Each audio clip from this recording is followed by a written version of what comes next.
كما باركت على إبراهيم وعلى آل إبراهيم إنك حميد مجيد. أعوذ بالله من الشيطان الرجيم. بسم الله الرحمن الرحيم.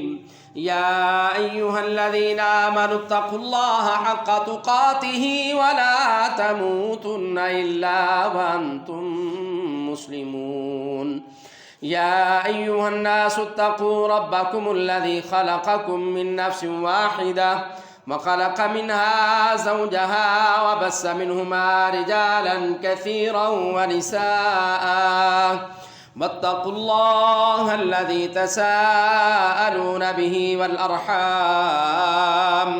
إن الله كان عليكم رقيبا. يا أيها الذين آمنوا اتقوا الله وقولوا قولا سديدا يصلح لكم أعمالكم ويغفر لكم ذنوبكم ومن يطع الله ورسوله فقد فاز فوزا عظيما. أما بعد فإن أحسن الحديث كتاب الله وخير الهدي هدي محمد صلى الله عليه وسلم وشر الأمور محدثاتها وكل محدثة بدعة وكل بدعة ضلالة الضلالة في النار.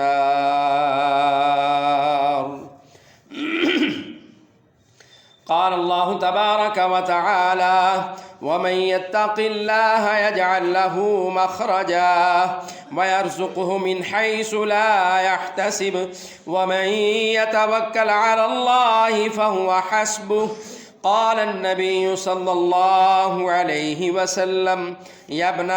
آدم تفرغ لعبادتي أملأ صدرك غنى وسد فقرك وإلا تفعل ملأت يديك شغلا أو كما قال رسول الله صلى الله عليه وسلم.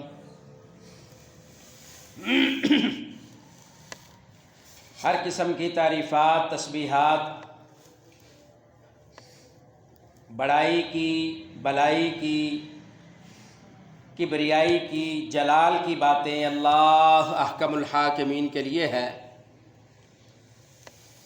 وہ ہمارا رب ہے، خالق ہے، مالک ہے، بادشاہ ہے، شہنشاہ ہے.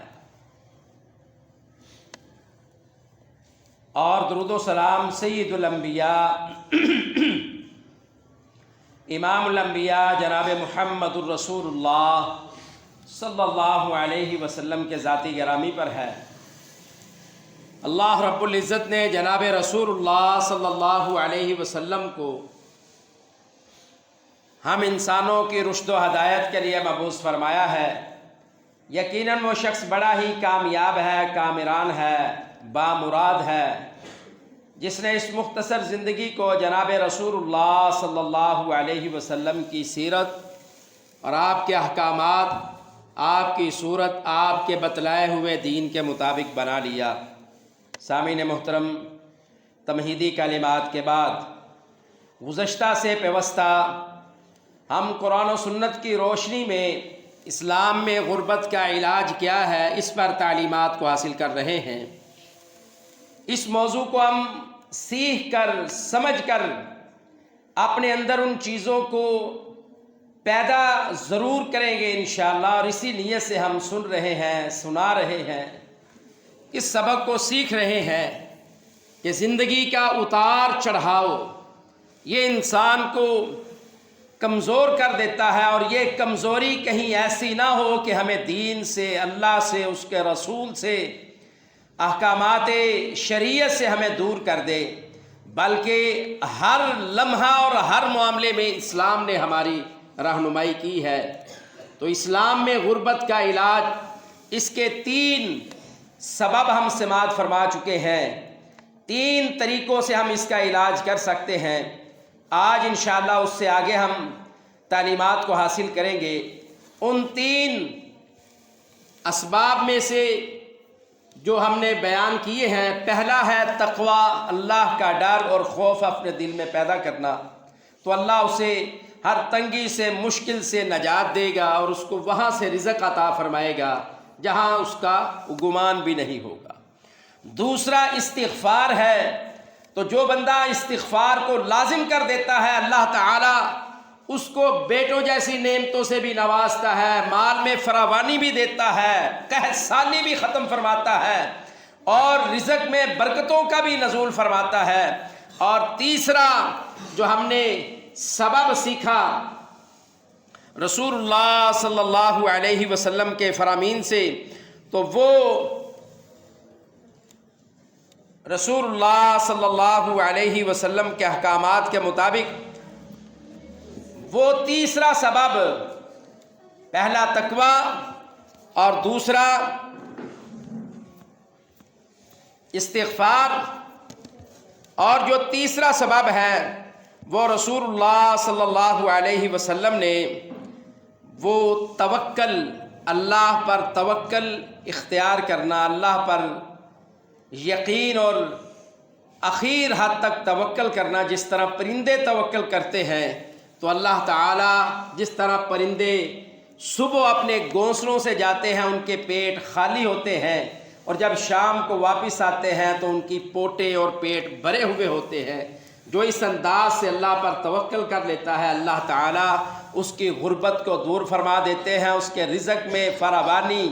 برکت کو نازل فرما دیتے ہیں، اس بندے کی اللہ غربت کو ختم فرما دیتے ہیں۔ تو ان اسباب میں سے آج کی اس مجلس میں سبب نمبر 4، چوتھا سبب یہ ہے دعا، اللہ تعالیٰ سے دعا کرنا۔ ان اسباب میں سے ایک سبب ہے اللہ کے لیے عبادت کو خاص کرنا۔ تو رسول اللہ صلی اللہ علیہ وسلم کی زندگی سے ان چیزوں کو ہم سمجھنے کی کوشش کرتے ہیں۔ صحابہ کرام رضوان اللہ علیہم اجمعین رسول اللہ صلی اللہ علیہ وسلم سے ان باتوں کو سیکھا کرتے تھے۔ تو عبادت ایک ایسا عمل ہے، انسان جب اس میں کمزور ہوتا ہے، عبادت سے لاپرواہ ہو جاتا ہے، عبادات نماز خمسہ سے، پانچوں نمازوں سے وہ غافل ہوتا ہے،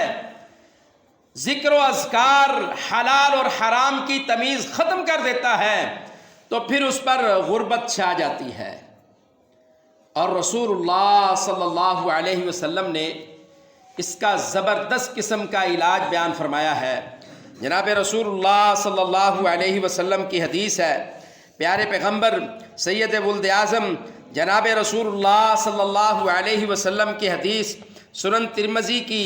2466 نمبر حدیث ہے، اور امام البانی رحمہ اللہ تعالی الباری نے اسے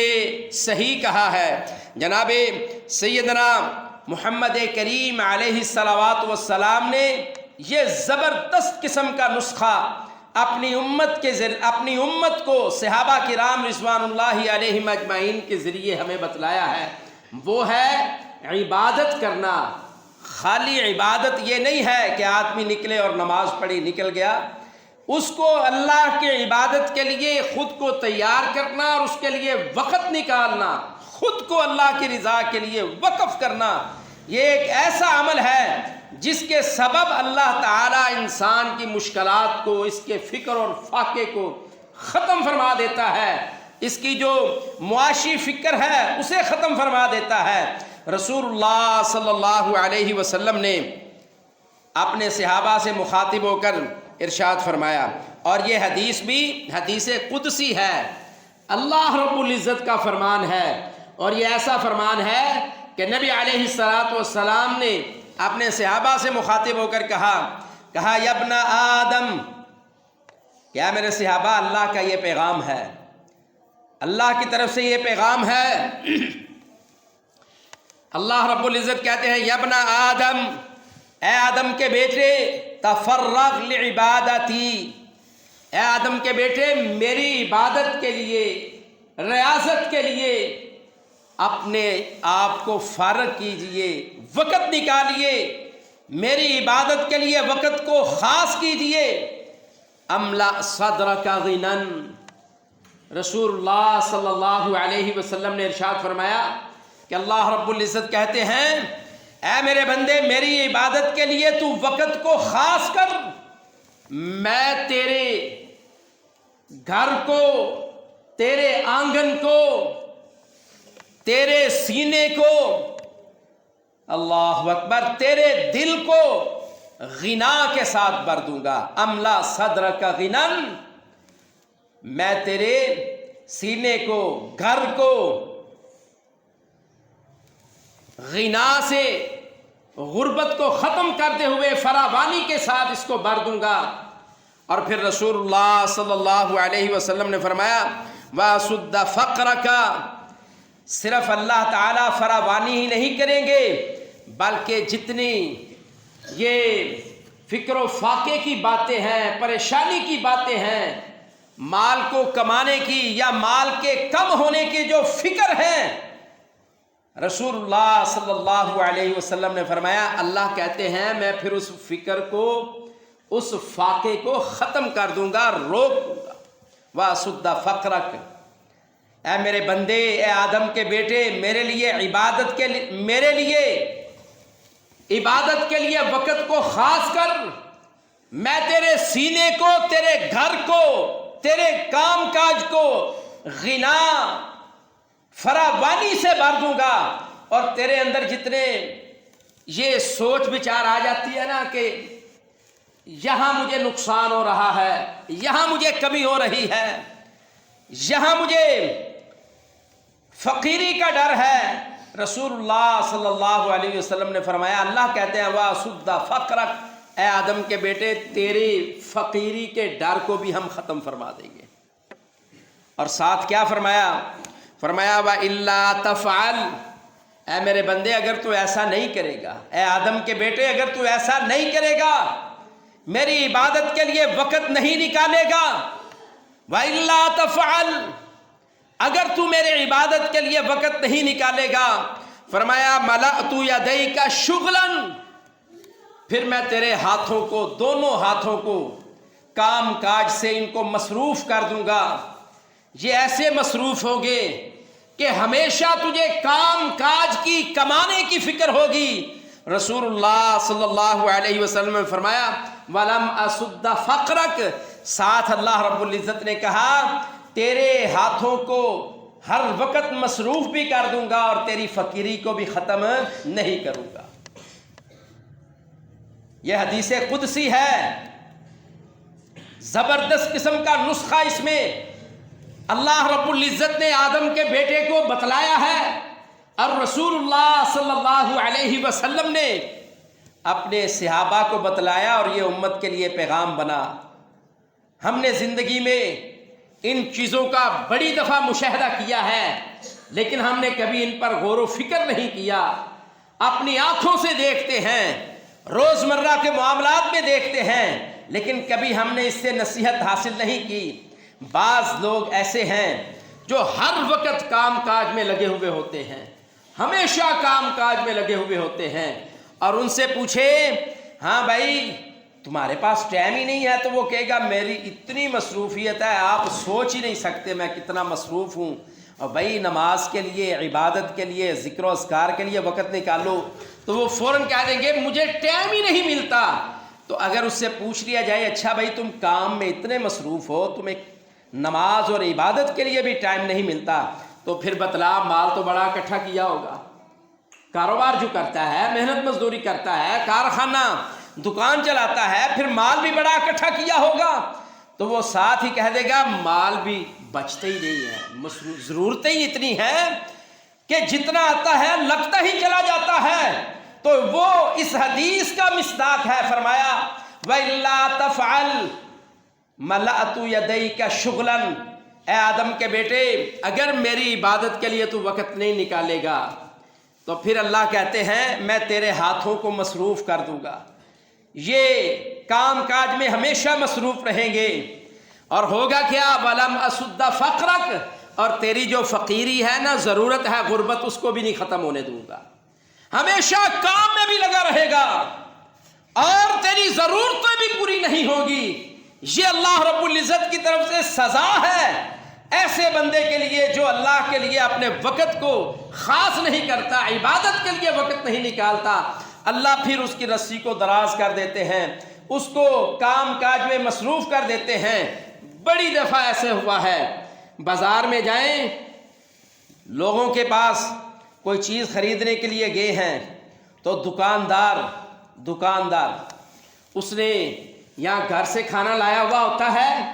یا اس نے منگوا کر اپنے پاس رکھا ہوا ہوتا ہے۔ اللہ اکبر، بار بار کوشش کرتا ہے وقت نکال کر اس کھانے کو کھانے کی، لیکن جیسے ہی وہ کھانے کی طرف متوجہ ہوتا ہے کوئی اور کسٹمر گاہک آ جاتا ہے، پھر وہ مصروف ہو جاتا ہے، حتیٰ کہ وہ اس طرح کرتے کرتے شام کے قریب پہنچ جاتا ہے اور دوپہر کا کھانا ابھی کھایا نہیں ہے، اپنے لیے ہی کما رہا ہے، کما بھی رہا ہے، اور کما کر جو کھانا تھا وہ سامنے پڑا ہوا ہے، اللہ نے اتنا مشغول کر دیا ہے، وہ سامنے پڑا ہوا منگوا کر جو رکھا ہے، ساتھ لے کر جو آیا تھا، وہ بھی کھانے کے لیے ابھی وقت نہیں مل رہا، اتنا زیادہ مصروف ہو جاتا ہے،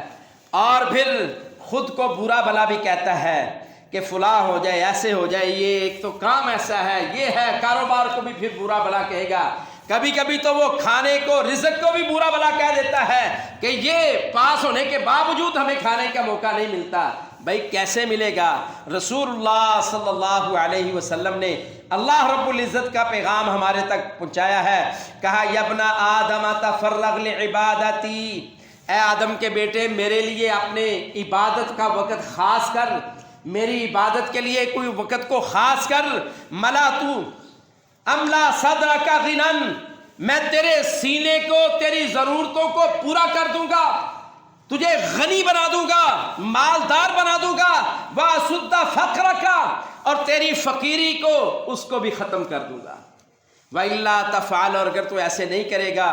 مَلَأْتُ يَدَيْكَ شُغْلًا، اللہ کہتا ہے میں پھر تیرے دونوں ہاتھوں کو مصروف کر دوں گا، یہ شغل میں، کام کاج میں لگے رہیں گے، وَلَمْ أَسُدَّ فَقْرَكَ، اور پھر تیری فقیری اور ضرورت اور غربت کو بھی ختم نہیں ہونے دوں گا، تجھے ہمیشہ اسی کام میں لگا دوں گا۔ تو معلوم ہوا اگر ہم اپنی غربت کو ختم کرنا چاہتے ہیں، فکر و فاقے کو ختم کرنا چاہتے ہیں، ہم سمجھتے ہیں کہ ہماری مالی ضروریات پوری نہیں ہو رہی، تو پھر ہمیں اپنے رب کے لیے خاص اس کی عبادت کے لیے وقت کو خاص کرنا چاہیے، اور اس خاص وقت میں سب سے بڑا کام ہم 5 وقت کی نماز کو ہی خاص کر لیں۔ ہاں اذان ہوگی تو میں نماز ادا کروں گا، نماز کے بعد کوئی دوسرا کام کروں گا، اپنے رب کے لیے کچھ وقت تو خاص کرنا چاہیے، تو پھر انشاءاللہ اللہ رب العزت ہماری فقیری کو، غربت کو، ان ساری چیزوں کو ختم فرما دے گا۔ اللہ اکبر۔ تو یہ غربت ختم کرنے کا جو اسلام نے طریقے بتلائے ہیں، ان طریقوں کے اسباب میں سے چوتھا سبب ہے اپنا وقت اللہ کی عبادت کے لیے خاص کرنا۔ جب ہم اللہ کو وقت دیں گے تو اللہ انشاءاللہ ہمارے مال و جان میں برکت نازل فرمائے گا۔ رسول اللہ صلی اللہ علیہ وسلم کی احادیث سے، اور خصوصاً اس حدیث سے، یہ جو میں نے آپ کے سامنے بیان کی ہے، اس میں ہمارے لیے 2 سبق ہیں۔ رسول اللہ صلی اللہ علیہ وسلم نے فرمایا کہ جو بندہ اللہ کے لیے وقت کو خاص کرے گا اس کی عبادت کے لیے، اللہ اس کے رزق میں فراوانی نازل فرمائے گا، اس کے رزق کو کشادہ کر دے گا، رزق کو بڑھا دے گا۔ اور رزق صرف پیسہ اور کام نہیں ہے بھائیو، رزق کا مطلب صرف پیسہ نہیں ہے، رزق کا مطلب صرف کام کاج اور کاروبار نہیں ہے، رزق کا مطلب صرف بچت اور سیونگ نہیں ہے، بلکہ یہ بھی رزق ہے کہ اللہ کسی کو نیک اور صالح اولاد عطا فرما دے، یہ بھی رزق ہے اللہ رب العزت کسی کو صحت تندرستی عطا فرما دے، یہ بھی رزق ہے اللہ کسی کو رہنے کے لیے سکون والا گھر عطا فرما دے، یہ بھی رزق ہے اللہ رب العزت سفر کرنے کے لیے اچھی گاڑی کا انتظام فرما دے۔ یہ ساری چیزیں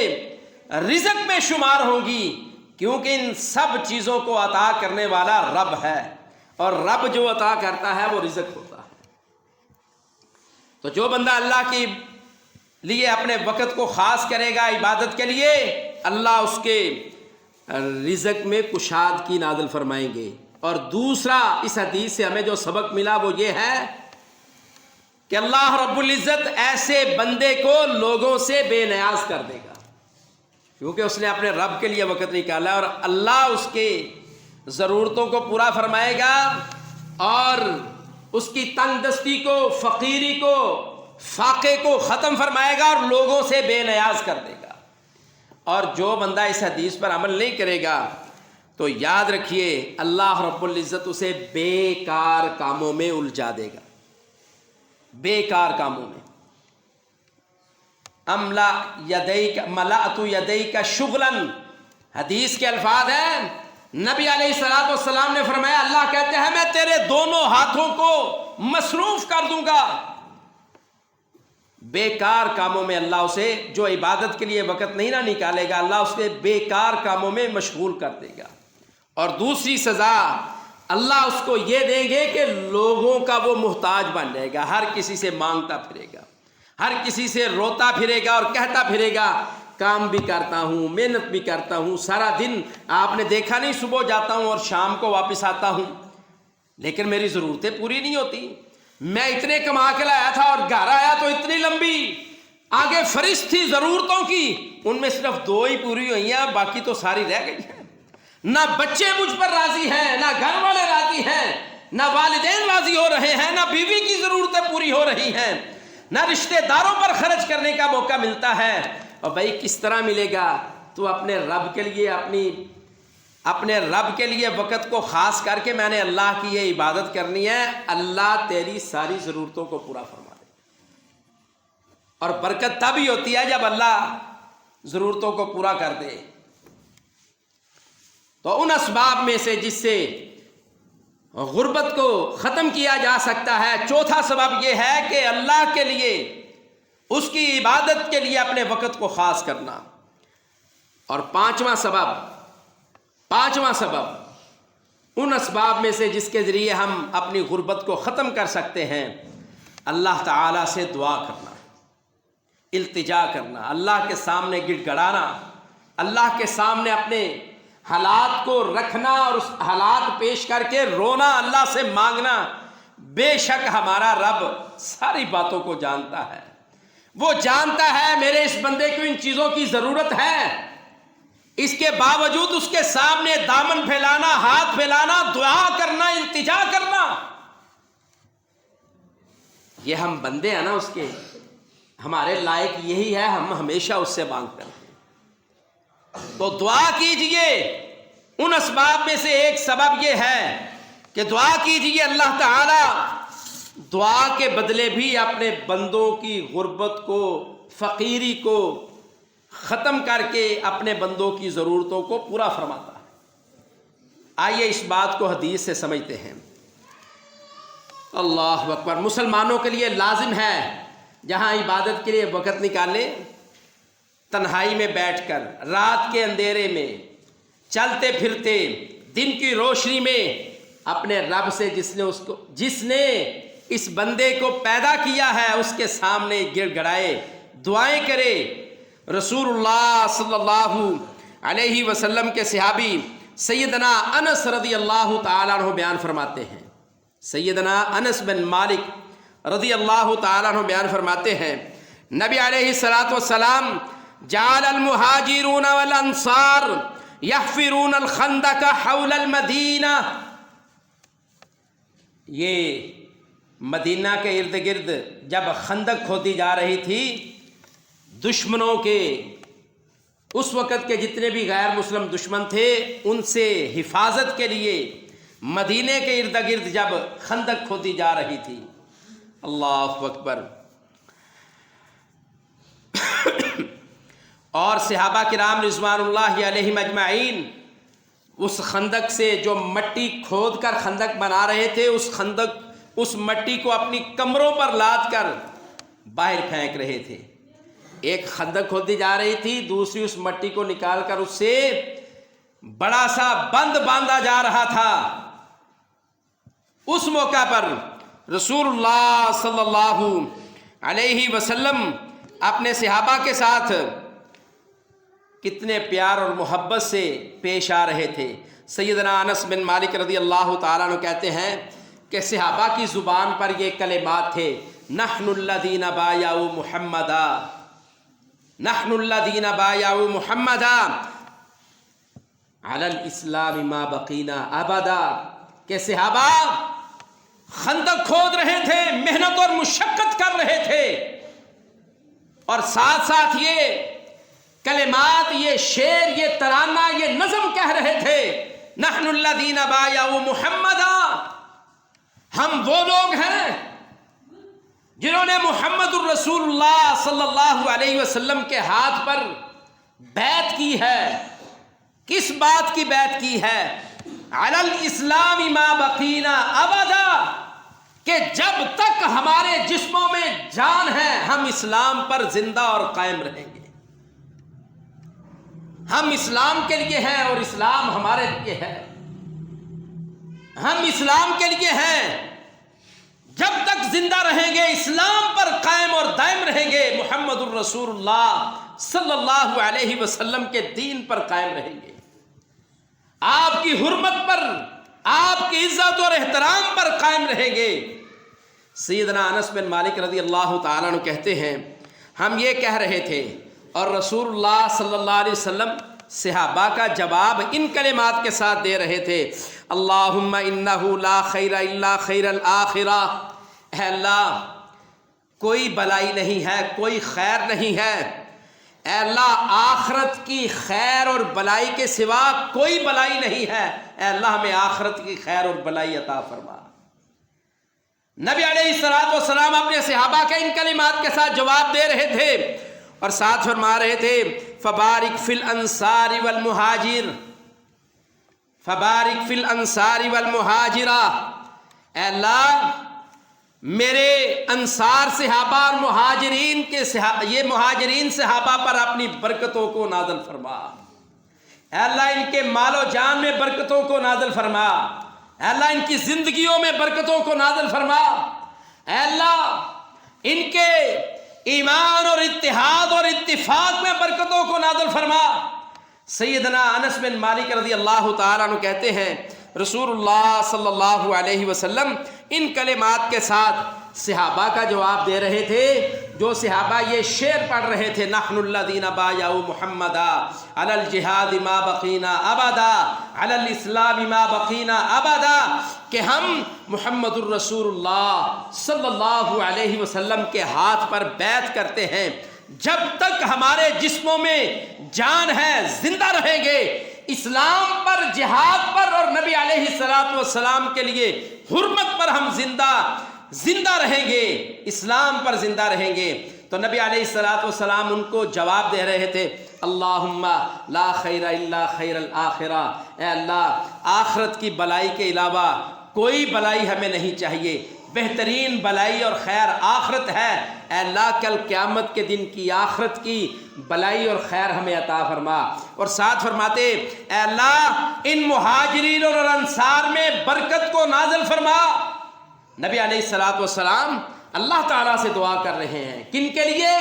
اپنے صحابہ کے لیے، اے اللہ ان کی زندگیوں میں، ان کے مال میں، ان کے گھروں میں، ان کی اولادوں میں، ان کے کاروبار میں، کھیتی باڑی میں، محنت مزدوری میں، اے اللہ ان کے جذبہ ایمانی میں، اے اللہ تو برکت کو نازل فرما۔ تو معلوم ہوا دعا بڑا اہم جز ہے، اللہ تعالیٰ سے اپنی باتیں کرنے کا یہ طریقہ ہے، اللہ سے التجائیں کرنے کے یہ انداز ہے، اللہ سے مانگ لینا چاہیے اور دل کھول کر مانگنا چاہیے۔ اور یہ صحیح بخاری کی حدیث ہے 2835 نمبر جو میں نے آپ کو سنائی ہے، سیدنا انس بن مالک رضی اللہ تعالیٰ عنہ کی۔ انس بن مالک رضی اللہ تعالیٰ عنہ اپنا قصہ بیان کرتے ہیں، انس بن مالک رضی اللہ تعالیٰ عنہ اپنا قصہ بیان فرماتے ہیں، کہتے ہیں کہ میری والدہ رسول اللہ صلی اللہ علیہ وسلم کی خدمت اقدس میں حاضر ہوئی اور آپ علیہ السلام سے کہنے لگی، اے اللہ کے رسول صلی اللہ علیہ وسلم میرے بیٹے انس جو آپ کا خادم ہے، جو آپ کا خادم ہے، اس کے لیے اللہ سے دعا کیجیے۔ جس طرح آج کے اس زمانے میں والدین اساتذہ سے کہتے ہیں، کسی نیک اور صالح نمازی آدمی سے، پرہیزگار آدمی سے کہتے ہیں بھائی میرے بچوں کے لیے دعا کرنا۔ ام انس رضی اللہ تعالی عنہا رسول اللہ صلی اللہ علیہ وسلم سے کہتی ہے اللہ کے رسول یہ انس آپ کا خادم ہے، اس کے لیے بھی اللہ سے دعا کر دیجیے۔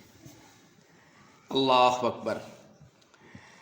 تو رسول اللہ صلی اللہ علیہ وسلم نے جیسے ہی ماں نے انس رضی اللہ تعالیٰ عنہ کے لیے دعا کا کہا تو اللہ کے رسول صلی اللہ علیہ وسلم نے چند کلمات ارشاد فرمائے، کہا اللہم اکثر مالہ و ولدہ و بارک لہ فیما آتیتہ۔ اے اللہ یہ میرا خادم جو انس ہے، اے اللہ اس کے مال میں کثرت کو نازل فرما، بہت زیادہ بڑھا دے، اے اللہ اس کا مال بڑھا دے، اس کی اولاد اور زیادہ کر دے، بہت زیادہ اس کو اولاد عطا فرما، اے اللہ اس کو بابرکت کر دے، جو بھی تو اس کو دے، جو بھی تو اسے عطا کرے اللہ اس میں برکتوں کا نزول فرما دے۔ یہ رسول اللہ صلی اللہ علیہ وسلم نے ام انس رضی اللہ تعالیٰ عنہ کے کہنے پر حضرت انس رضی اللہ تعالیٰ عنہ کے لیے دعا کی۔ اب سیدنا انس بن مالک رضی اللہ تعالیٰ عنہ کہتے ہیں فواللہ ان مالی الکثیر، انس بن مالک رضی اللہ تعالیٰ عنہ کہتے ہیں اللہ کی قسم اللہ نے مجھے اتنا وافر مال عطا کیا ہے، اتنا وافر مال عطا کیا ہے، اور ساتھ کہتے ہیں وَإِنَّ وَلَدِي وَوَلَدَ وَلَدِي، کہتے ہیں میری اولاد اور میری اولاد کی اولاد یعنی پوتے اور نواسے آج کے دن 100 سے بھی زیادہ ان کی تعداد ہے۔ کون کہتے ہیں؟ سیدنا انس بن مالک رضی اللہ تعالیٰ عنہ۔ اللہ کے رسول صلی اللہ علیہ وسلم نے جو دعا دی نا، اللہم اکثر مالہ و ولدہ و بارک لہ فیما آتیتہ، اے اللہ اس کے مال میں کثرت نازل فرما، اس کو بہت زیادہ مال دے، بہت زیادہ اولاد دے، اللہ جو بھی اس کو تو عطا کرے اس کو بابرکت کر دے۔ انس بن مالک رضی اللہ تعالیٰ عنہ کہتے ہیں اللہ نے پھر اتنا مجھے مال دیا، بہت زیادہ مال مجھے عطا کیا، اور پھر مجھے اولاد بھی